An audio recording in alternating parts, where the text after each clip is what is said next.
Oi gente, tudo bem com vocês? Esse é mais um vídeo da série sobre os desafios de se fazer pesquisa. No vídeo passado eu tinha dito que esse próximo vídeo seria sobre ônibus, mas eu mudei de ideia porque foi dia das crianças e eu fiz um post no Instagram sobre esse dia e alguns dados sobre o deslocamento das crianças e as pessoas se interessaram bastante, então eu resolvi mudar esse tema do vídeo de hoje. Se você ainda não segue a Multiplicidade no Instagram, o endereço é @multiplicidade e mobilidade, segue lá. Nem todos os conteúdos eu publico aqui no YouTube, então é legal que você siga a Multiplicidade em várias redes, tá bom? Bem, eu fiz esse post e essa série aqui é para falar dos desafios sobre pesquisa em determinados modos de transporte, mas eu confesso honestamente que eu nunca trabalhei diretamente com transporte escolar. Então é bom porque eu tive esse primeiro contato de fazer recortes para esse público específico. Eu queria compartilhar aqui com vocês. A primeira coisa que eu postei é um dado, dar um panorama geral de quantas são essas pessoas. E aí eu peguei esse dado na página do IBGE, na pesquisa que eles chamam de estimativa da população. Vocês sabem que o censo é feito a cada 10 anos, nós estamos em 2019, ano que vem tem outro censo, então desde 2010 o IBGE solta estimativas dessa população total. Outra coisa que foi necessário fazer é definir um recorte. O que são crianças, né? Qual vai ser o recorte que você está fazendo. No caso, eu fui até o Estatuto da Criança e do Adolescente e lá, logo nos primeiros artigos, ele define que o Estatuto da Criança e do Adolescente é para pessoas até 12 anos. Então eu fiz esse recorte. Mas, se você for olhar a projeção do IBGE estadual, ele não dá esse recorte de faixa. O recorte de faixa deles é de 10 a 14 anos. Por isso que no post eu comecei pelo número total de crianças no Brasil, porque esse número do Brasil o IBGE dá ano a ano. Então fica aí essa dica. Sempre que você vai fazer recortes de pesquisa, nem sempre as coisas saem perfeitas, nem sempre o dado disponibilizado vai ser do jeito que você quer. Então, esse foi o primeiro recorte. Aí, eu fui para dados, então, que eu tinha disponíveis, que são dados da pesquisa Origem e Destino de São Paulo, os mais recentes. Vocês viram aqui, né, a série de dados sobre a... Série de dados, não. Esse é de coisa de quem trabalha muito com números. A série de vídeos sobre a pesquisa Origem e Destino, eu vou deixar o link aqui. Tá? E aí, a primeira pergunta que eu fiz para a base foi, bom, vamos estudar então quem são essas pessoas, como elas se deslocam, quais são os modos de transportes que elas se deslocam. E aí, eu peguei primeiro por modo principal para fazer essa comparação, para tentar entender como as crianças até 12 anos se deslocam. Então, eu fui lá na base de dados, selecionei idade menor ou igual a 12 e fiz essa tabulação que acabou dando que 45% das viagens são feitas a pé. Isso é mais do que a média de 32% de toda a região metropolitana de São Paulo. E aí eu dei um destaque para esse número dos 45% e depois listei outros modos de transporte. Vocês veem que esses números eles não somam 100%, porque eu não quis, enfim, é só um post do Instagram, senão fica muita informação. Então eu coloquei os dados que eu gostaria depois para discutir isso depois, que vocês vão ver dos tempos de deslocamento. E dei um destaque aqui por baixo percentual de viagens feitas por bicicleta, porque eu acredito pessoalmente, e a Política Nacional de Mobilidade Urbana e todo mundo que trabalha com mobilidade urbana sustentável sabe que seria muito melhor se a gente conseguisse fazer que crianças e adolescentes já usassem bicicleta desde cedo, que isso é um indicativo de cidades mais humanas e mais sustentáveis. Então, por isso que eu dei esse destaque aqui para o dado da bicicleta. E aí eu parti para estudar tempo de deslocamento. A gente sabe que pode ter crianças que têm mais atividades do que outras, tem uma gama maior, isso depende muito das regiões da cidade e de classe de renda. E aí o que eu fiz? Eu escolhi só o motivo principal, que no caso das crianças, obviamente, é a ida até a escola.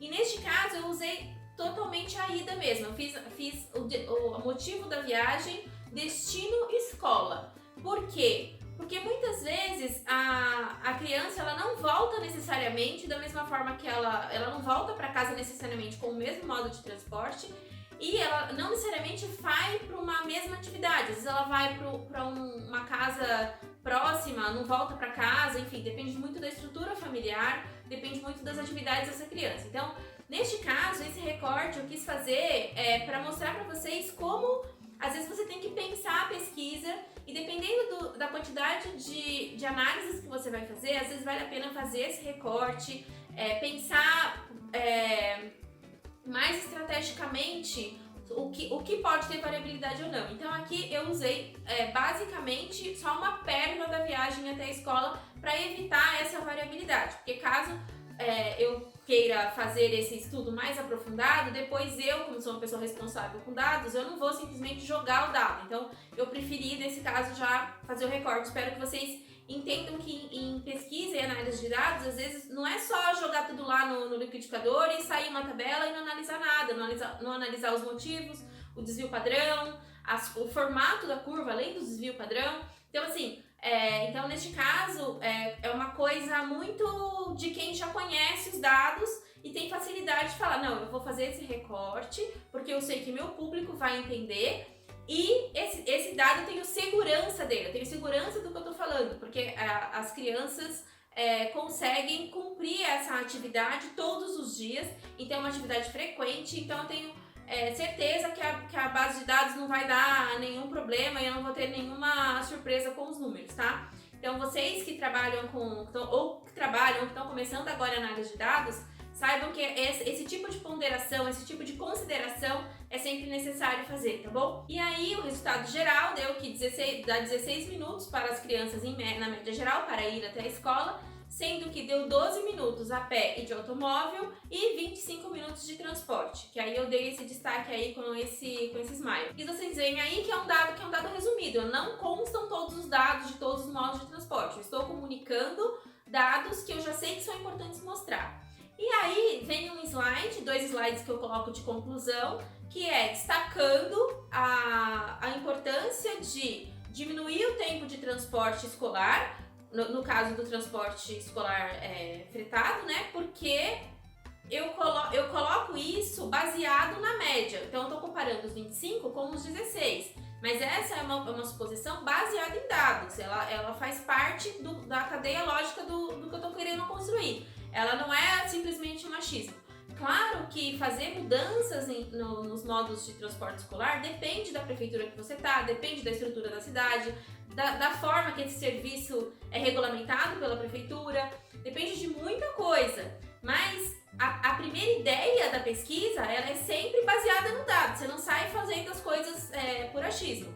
E a segunda conclusão vai para falar da bicicleta, que o percentual de uso de bicicleta por crianças, que é pequeno, 0,1%, é até menor do que o de adultos, que é 0,2% na região metropolitana de São Paulo, ou seja, consegue ser menor do que uma média que já é extremamente baixa. Então é por isso que eu consigo concluir que é necessário ter mais crianças indo para a escola de bicicleta. Além de tudo do que eu acho, da minha opinião, dos meus posicionamentos, esse resultado ele é baseado num dado concreto, tá bom? E aí foi legal que surgiu um comentário muito interessante da arquiteta e urbanista Irene Quintans, comentando que por ela, na visão dela, ela olharia esse dado também de quem vai para automóvel para a escola, porque provavelmente essas crianças estão presas no trânsito. 12 minutos é um tempo consideravelmente baixo, num horário que pode ter congestionamento, então pode ser que essas crianças estejam indo de automóvel para a escola sem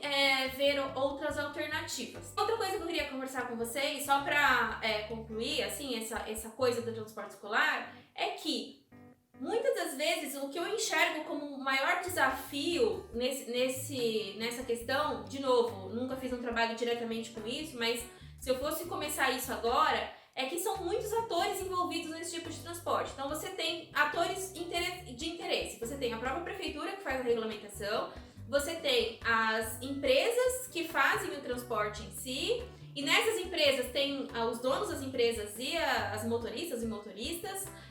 Além disso, tem todo um sistema de rotorização, o interesse da escola e como receber esses veículos, e tem os interesses dos pais responsáveis, né?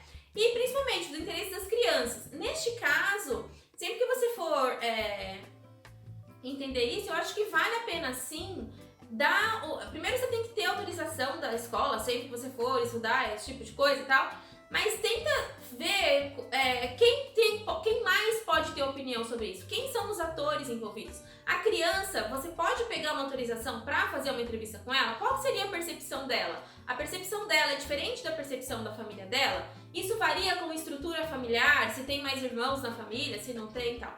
Então assim, acho que vale a pena sempre, antes de começar o estudo, se aprofundar muito nisso. E mais só a última coisa que eu queria falar com vocês.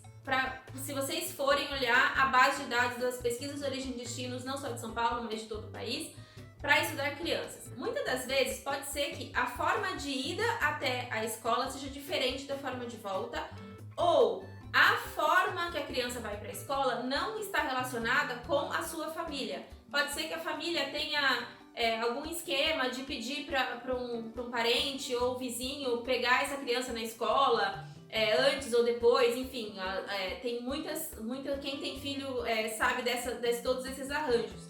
E aí o que acontece é que se a família que leva a criança na escola provavelmente não vai estar na amostra da pesquisa D, talvez você chegue a viagens nessa pesquisa que não necessariamente tenha um encadeamento lógico dentro da mesma família, tá? A criança pode ir como passageira de automóvel, só dando um exemplo, a criança pode ir como passageira de automóvel para a escola sem ela ter uma pessoa na família dela ali responsável por ela dirigindo o automóvel para essa viagem. Então tem que tomar cuidado nesses detalhes conforme você vai fazendo recortes e se aprofundando. Então é importante sempre já ver os dados secundários que existem, nesse caso da pesquisa de origem e destino, e fazer pesquisas primárias entrevistando todos os atores envolvidos.